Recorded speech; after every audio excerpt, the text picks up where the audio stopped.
When I refer to wealth, I mean much more than just money. I've met, and indeed I know, some of the richest people in the world, but some of them have very little of what I'd call real wealth. Some of them are workaholics with little quality time or friends, just looking for the next million.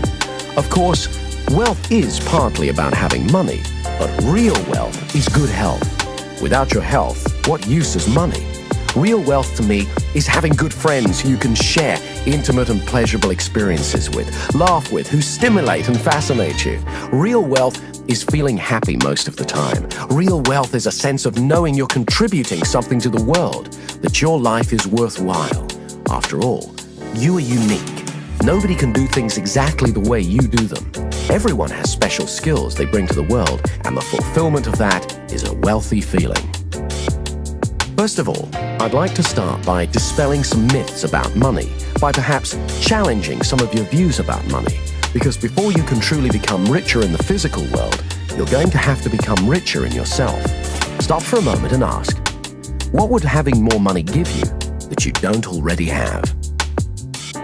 Whenever I ask this question, most people have ideas come to mind like freedom, security, or power. Good news is, these are states, and it's easy to create them. But wealth is relative. When some people become millionaires, 100 million then seems like a lot, and a million doesn't. People who think like this can never have enough money. In a sense, they always feel poor inside. The Indian guru Swami Muktananda, upon arriving in America, stood at the airport and said, "They live in paradise, yet they'll never know it." For the next few minutes, I'm going to talk specifically about money, and firstly, why some people are good at creating money and others are not. Many researchers have found the distinction is predominantly in the way that we think. I don't mean intelligence, but thought patterns. Some people have what I call a poverty consciousness. Deep down at an unconscious level, they just don't believe they're worthy of wealth. Or they fill their heads with thoughts about why they're poor, or why life isn't fair, why others have so much more than them. If you've got thought patterns like that, we're going to change them, because this part of the positivity system will help you reprogram yourself so you automatically begin to think more like a millionaire. As the author James Allen says in his book, As Man Thinketh, a particular train of thought persisted in, be it good or bad, cannot fail to produce its results in the character and circumstances. A man cannot directly choose his circumstances, but he can choose his thoughts, and so, indirectly, yet surely, shape his circumstances. Research has shown that a massive proportion of those who suddenly get enormous sums of money, for example from lotteries or inheritance, are great at losing it all very quickly. 80% are actually worse off financially just 2 years later. That's because inside they still feel poor, and the mind has to prove itself right. It can't deviate from its self-image. So if deep down you think of yourself as poor, or if you constantly fear poverty, that's usually what you'll get. In the words of Jim Rohn, if someone hands you $1 million, best you become a millionaire or you won't get to keep the money. You need to have the self-image of someone who deserves great wealth. What we're going to do next will help you develop and install in your mind a prosperity consciousness, which is much more than attracting money. It's a change in your self-image to one of greater harmony, so you begin to notice the abundance that surrounds you, taking so much more pleasure in everything. If someone has money problems, that's usually only a symptom, but not the root cause of the problem. There's something in them that needs to change. This isn't just another get-rich-quick scheme. The positivity system helps you change your fundamental attitudes towards wealth. As the saying goes, give a man a fish, he eats for a day. Teach a man to fish, and he eats for life. So what is money? The earliest system of trade was bartering. Eventually, coins were used to represent the value of things. They were the first IOUs. Then came paper money. A dollar bill is an IOU from the government. They used to print only as many dollar bills as they had gold reserves to support in the bank. However, in the 1940s, the governments of the world decided to abandon the gold standard system. Since then, they've been printing money like it was going out of fashion. So now there's only a fraction of gold in reserve compared to the amount of paper money in circulation. Even paper money is being replaced by plastic credit cards and numbers in computers. So money is essentially a symbol. Quite simply, money is a form of confidence. Say, for example, you and I are sitting here and we have $1 bill between us, and we pass it back and forth. If we do it really quickly, in a week we could spend $1 million. Money is the oil in the machine of the economy of a nation. It allows the flow of goods and services. Another way of looking at money is as packaged experience. Your efforts and work is translated into money, then it's translated back into a vacation or an automobile or whatever. However, some people view money as a commodity, wishing to acquire money for money's sake. These people often fear not having enough money, so they hoard as much as they can. This slows down the economy of a country, just as it's harder for an engine to work without enough oil. Also, these days, there are plenty of people who use money to project power, success, and happiness. However, money itself is not a source of happiness. Happiness is a neurochemical event. It's a state that you generate within you. History's littered with people who found that money alone wasn't enough. Elvis Presley, Howard Hughes, Marilyn Monroe, Christine Onassis, and the Gettys are all prime examples. The musician Ry Cooder said, "All the money in the world is spent on feeling good." But you already know that good feelings are just states of mind and body. So part of the equation of becoming wealthier is simply to cut out the middleman and just have the good feelings that the money would have given you. Some people say, well, I can't feel self-respect or achievement until I have a certain amount of money in the bank. Of course, it's great to have targets and goals, but why don't you make one of them feeling good now? Let's talk about negative thoughts about money. Most people have been programmed with some negative financial limitations. They've been taught things like the Bible says money is the root of all evil. What the Bible actually says is the love of money is the root of all evil. That is the acquiring of money for its own sake. Or they've been told that there's only a finite amount of wealth and that the more you have, the less there is for others.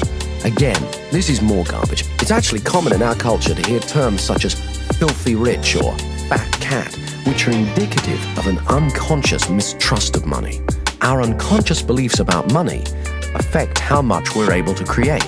If, say, you believe money is bad in some way, you'll unconsciously sabotage your attempts to create more money in your life. For example, some artists believe that they cannot have commercial success because that compromises their artistic integrity. Other people believe that you can't be a good person unless you're always helping others, even if it's to your own detriment. But as Abraham Lincoln said, you can't help the poor by being one of them.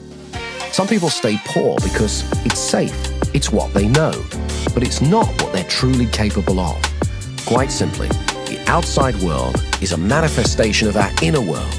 As you use the positivity system, you're going to let go of any old limited ideas you've had about money and program your mind to become more prosperous. Limited ideas about money are historically derived. During the Middle Ages, the feudal system gave wealth to a privileged few, whilst the masses were tricked into believing that poverty was their salvation. This hierarchical system of power assumes that there's only a finite amount of wealth to go round, implying a scarcity of wealth, and is like some of the corporations of today where power is top-heavy and everyone competes for their position. In some cases, poverty was glamorized, and for many years, it was actually considered a Christian virtue. Some people who grew up in the last century during the Depression or experienced rationing of food and essentials during the Second World War have unconscious beliefs that there just won't be enough to go round, and many of them have inadvertently passed them on to their children. One of the extremely negative attitudes about money is holding resentment towards someone else's wealth. That comes from a place of very low self-esteem, and it keeps those people stuck. It's better to wish the best for others. When it comes to money, nearly all the self-help and metaphysical books refer to something called the law of attraction. The law of attraction is a useful metaphor for synchronicity, which can be described as the appearance of meaningful coincidences or incidences of chance. For example, have you ever thought about someone, the phone rings and it's them? Now, is that telepathy, some kind of magnetic attraction, or just coincidence? Have you ever thought about, say, getting a particular car? Then suddenly you see that type of car everywhere. Maybe you're just noticing how many of those cars were there already. Wouldn't it be good to attune your mind to notice how many opportunities there are to become wealthier? Some people believe the mind is like a magnet, that what we hold uppermost in our attention, we attract to us. In other words, we always get more of what we focus on. In music, there's something called the principle of sympathetic resonance. If you have two pianos in the same room and you hit a C note on one piano, you'll find that the C string on the other piano will start vibrating in resonance at the same rate. The same way, you're always attracting people and circumstances that resonate with your predominant thoughts. Whether you choose to believe in the law of attraction or not, it's interesting to note that many highly successful people do. Those who focus on the positive in life and attract it to them are called lucky. I personally believe we create our own luck. That is what's meant when it says in the Bible, "A man is what he thinks about all day long." Your thoughts are an energy that are powerful and creative. I've found that most wealthy and successful people tend to employ the same simple habits and beliefs about prosperity. However, the same rule of habits and beliefs applies to poverty as well. I believe that many people help to keep themselves poor through the beliefs and habits they have towards money. They use the evidence that their lack of money has made them poor, whereas sometimes their poor behaviors in relation to money is what keeps them from experiencing abundance.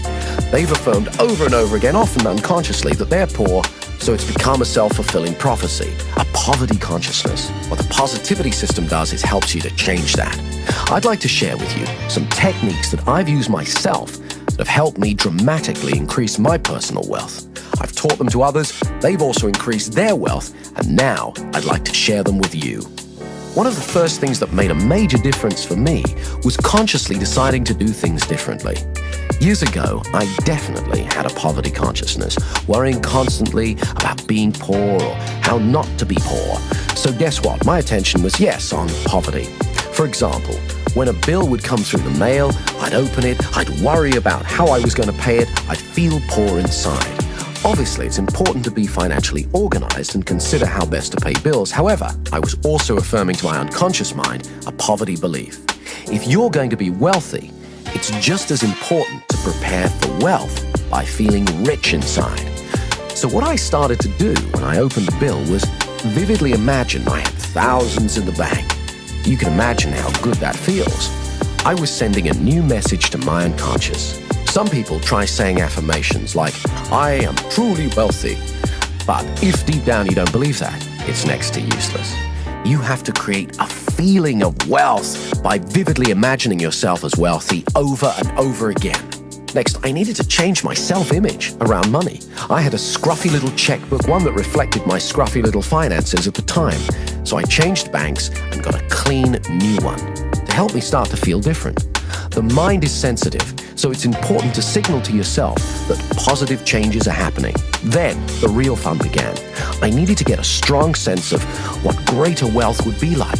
So I got an old bank statement, cut it up, removing the bits that said overdrawn, and began to rearrange the figures and glued it back together, showing that I had thousands in credit.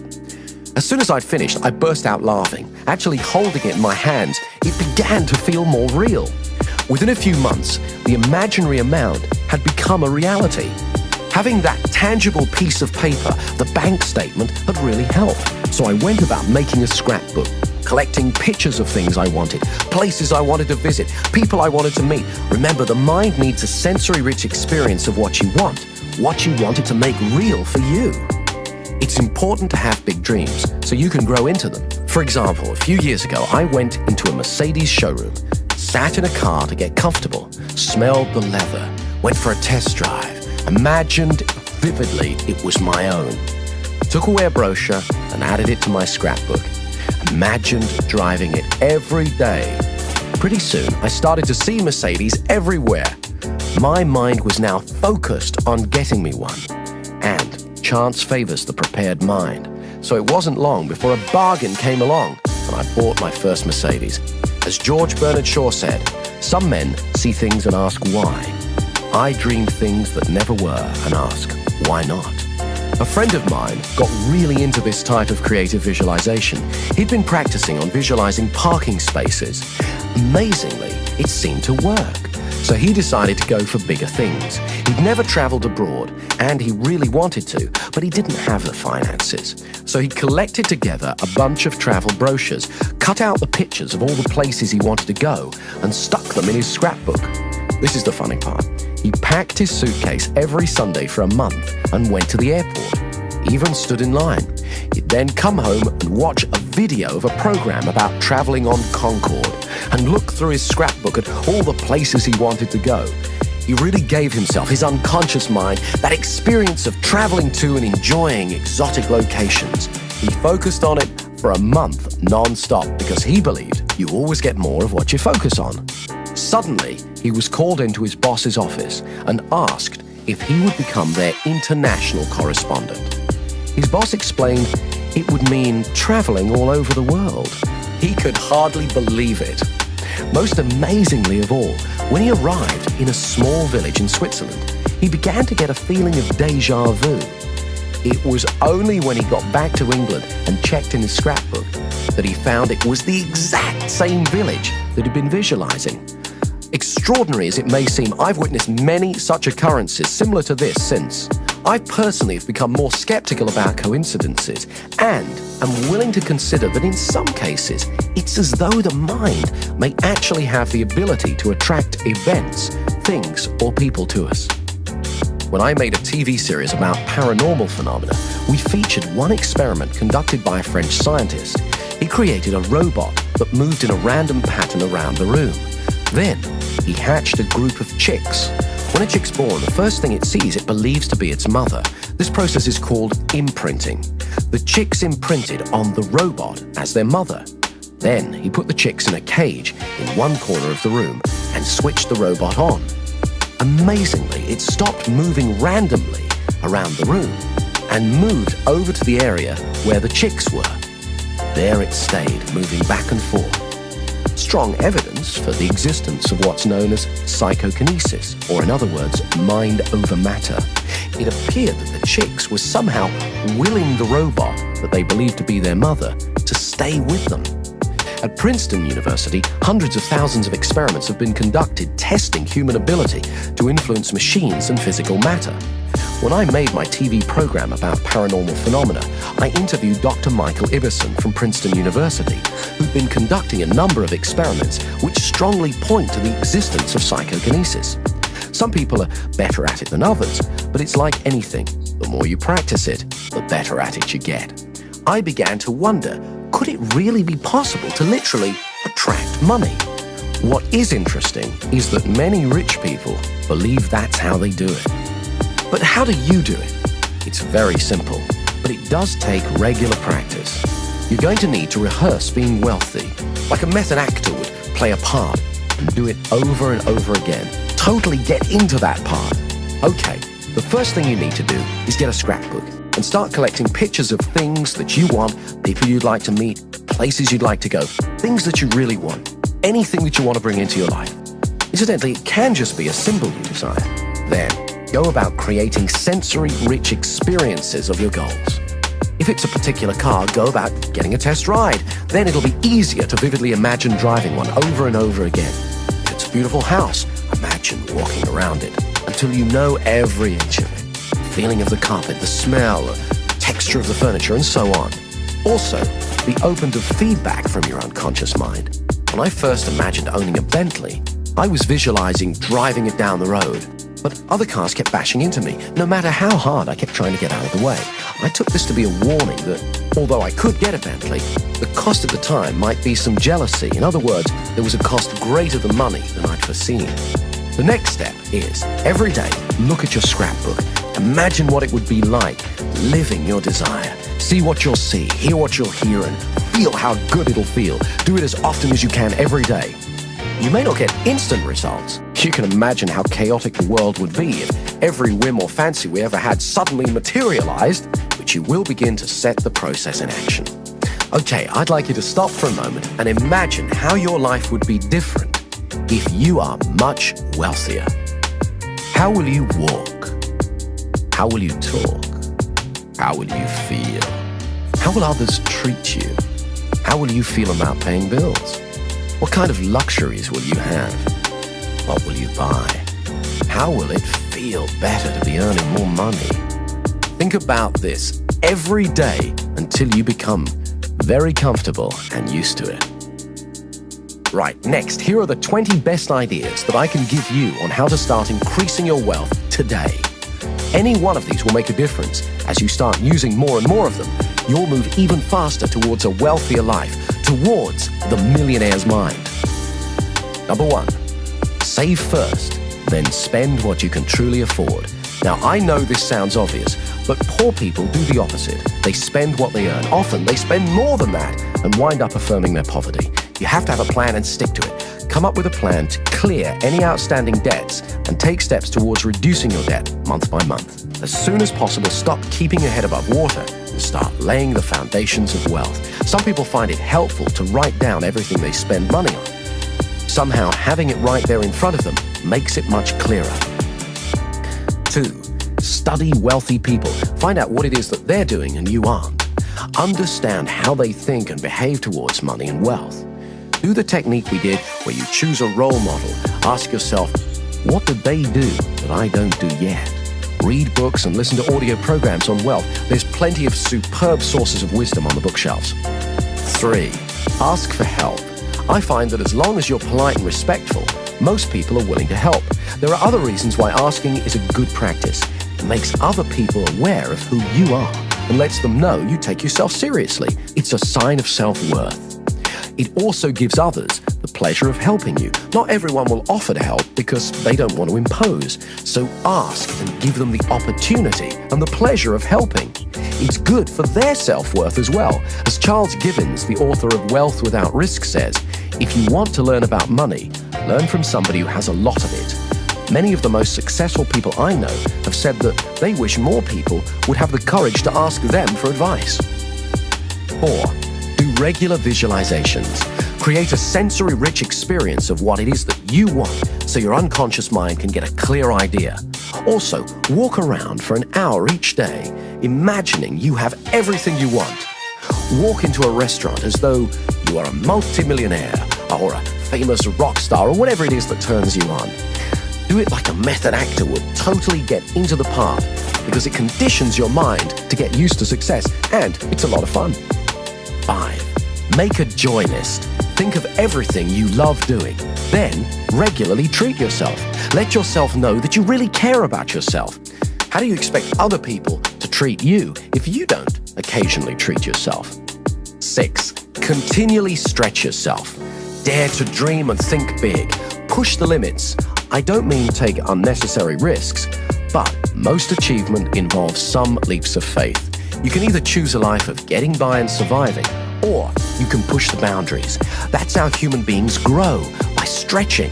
As the saying goes, if you keep doing what you've always done, you'll just get more of what you've already got. Highly successful people are continually stretching themselves. Stretching means moving out of the comfort zone. It's easy to become complacent and get stuck. However, if you continually look for bigger challenges, then you continually grow. It's important to have big dreams so you can grow into them. As Donald Trump says, you have thousands of thoughts every day. You might as well make them big ones. 7, get comfortable with money. Carry an appropriate amount of money. Get used to having it on you. Get comfortable with it. This sends an important message to yourself. One technique I used was to practice writing out checks and paying in slips for millions of dollars until I felt comfortable doing it. Obviously, don't leave them lying around. Doing that process meant that I was able to feel comfortable paying out large sums of money and to paying in large sums of money. So I conditioned myself to become a wealthier person. Far too many people are scared by large sums of money. When you get more money, your financial pressures don't get smaller, they get bigger. But that's the fun of it, because you become a more capable person. You have to be prepared to accept the responsibility. Be ready to play the bigger game. The bigger the challenges, the bigger the rewards. Like mastering any new skill, you do it one step at a time, rehearse success over and over again, and then have it happen in the real world. Imagine what it's going to be like to be wealthier, so when it happens, it's not overwhelming. It's a pleasure. Number 8, Always give more than you're paid for. That way, other people will have a feeling of value towards you. It was only as long ago as the 60s that Japanese products were generally considered cheap and tacky. The legendary corporate consultant Edwards Deming largely helped in changing that. He developed a strategy that was adopted by the Japanese that focused upon two simple but important ideas: quality control and constant improvement. Nowadays, Japan is a nation of industrial might. By changing their beliefs about what was important, they became wealthy and powerful. It's easy. Just ask yourself, how can I do it better next time? Constantly look for ways to improve. Number 9, an attitude of gratitude. Now, I know it sounds like a cliche, but it really works. An attitude of gratitude is the exact opposite of a poverty consciousness. When you start to regularly think of all the good things you have, of how fortunate you are, that sends a strong message of abundance to your unconscious mind and creates a flow of prosperity. One of the single most important things you can do is make a practice every night before you go to sleep of thinking through all the good things in your life. Your health, your friends, your opportunities, where you live in the world, and so on. And say thank you to God, to life, the universe, whatever it is that you feel most comfortable doing. A friend of mine has a great saying along these lines: today's gratitude buys you tomorrow's happiness. Of course, this also applies to people. Others love genuine gratitude, and it encourages them to help you again and again in the future. Number 10, stop seeing poverty as a problem and treat it as a challenge. Most wealthy people have to overcome it at some time in their lives. You don't have to make millions overnight. Just start making a bit more and more each day. Number 11, watch out for those old patterns of affirming poverty. For example, don't steal paper clips from the office. Anyone who's truly wealthy wouldn't need to. Feel good about paying bills. They're from people who believe that you can pay. They're more symbols or affirmations of wealth. Number 12, stop wasting time on unimportant things. Figure out what's most important to you and prioritize your life accordingly. I used to get caught with this one. Let's say your time's worth $100 an hour. Spending 2 hours calling round trying to get a lower price on something of $50 is bad money and time management. Number 13, write down good ideas as soon as they come to you. Very few people actually bother to do this. Keep a pen and paper handy or a pocket tape recorder. That way you won't be discarding your genius. Sometimes one idea could make you $1 million. For example, if you ever had an idea for a product or service, a few months later, you see it being marketed by someone else. What's the difference between you and them? They took action. They made a note of their idea, and then they went out and did something about it. 14, regularly practice the positivity techniques. For most people, opportunities to become wealthier present themselves every day without being leapt upon or even noticed. By practicing the techniques again and again, you're conditioning yourself to focus on wealth.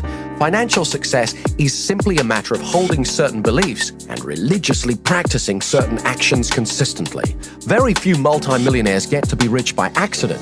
They do it by certain ways of thinking and behaving in the world. Now it's your turn. 15, make sure you pay yourself. Now, this may sound obvious, but you'd be surprised how many people pay everyone else and don't get around to paying themselves. They fear there won't be enough to go round, and by leaving themselves to last, there isn't. In fact, you could even go one step further and pay yourself first. Every month, write yourself a check. That way you'll unconsciously adjust your spending and make different choices so that there's some money left for you. 16, know your weaknesses. Everybody knows what they're good at, but not everyone's good at admitting their limitations. A friend of mine's father suffered from this. He was a highly creative man, but not a skilled businessman. He made a lot of money from his creative work, lost nearly all of it through bad business deals. He loved the business he was in, but overstretched himself, thinking he could do everything. As my friend said on the matter a few years later, just because you like food doesn't mean you should be running a restaurant. There's some things I'm not good at, so I can either spend time and effort mastering them or hire someone else to do them. Number 17, get in touch with your passion every day. I remember years ago when I first got interested in hypnosis, one of the old stage performers I was learning from was a salesman. He couldn't go for long without selling something to someone. We'd be out and he'd strike up a conversation with a person on another table. He'd find out their needs and offer to sell them what it was that they wanted. Often, he didn't even have it. He'd then have to go and acquire it himself. He loved the thrill of persuading someone else. One day, he knocked on my door and asked me to drive him home. I inquired where his Rolls Royce was. He explained that earlier he'd been in the bank, he got carried away and sold it to someone. When I asked him what he thought his secret was, he said, excitement and passion are contagious. When you get truly passionate about what you want to do, others will find themselves drawn to you. If you want to know more about this kind of thinking, I recommend you read Do What You Love, The Money Will Follow by Marsha Sunita. 18. Take the fear out of making money. This is a concept running throughout Dr. Richard Carlson's book, Don't Worry, Make Money. He's got some very empowering ideas. For example, stock away a large pile of money, if you can, a year of living expenses. It may involve some self-discipline, but it'll give you a massive psychological safety net. He tells the story of two men who were both offered the same job with a startup computer company in the 70s. The offer was for very low pay, but with a large piece of stock. The man who was living paycheck to paycheck thought it was too risky and passed. The one who put away some savings took the offer. Needless to say, within a few years, he'd amassed a huge fortune. The moral of the story is that in most cases, creating abundance usually involves some risk. As the saying goes, risk is the currency of the gods. Richard Carlson also uses another example of how taking the fear out of money helps when he says, be prepared to walk away from a negotiation. You can usually go back. When you're not attached to an outcome, you're more powerful. Other people unconsciously pick this up from you. He uses an example where, say you find a house you love, the asking price is $100,000. You know it's not worth any more than $90,000. If you're willing to walk away and not to worry about it, more often than not, the seller will come back to you because most other people are worriers. He won't want to turn down a certain thing, your offer, for an uncertain thing. He'll probably make you a counter-offer, but when he senses you're not a worrier and happy to walk away, it'll be far lower than if he sensed you had fear. Number 19. Charge what you're truly worth. There's an old story about the king's steamship. When it broke down, every engineer in the land was summoned to try and fix it, but all of them failed. Then, one little old man said that he could do it, but he wanted $300. The king agreed, and the little man took out a tiny screwdriver, turned one screw, and the steam engine began working perfectly. $300, please, said the little old man. The king, looking rather dismayed, exclaimed, $300 for turning one screw? No, replied the little man. $1 for turning the screw, $299 for knowing which screw to turn. Some people are frightened to charge what they're really worth because they fear they won't be in demand. But this strategy can keep you falsely overworked rather than giving you more money for doing less and having more time to concentrate on other ways to create abundance. Remember to reevaluate from time to time your real worth. And finally, number 20, keep going.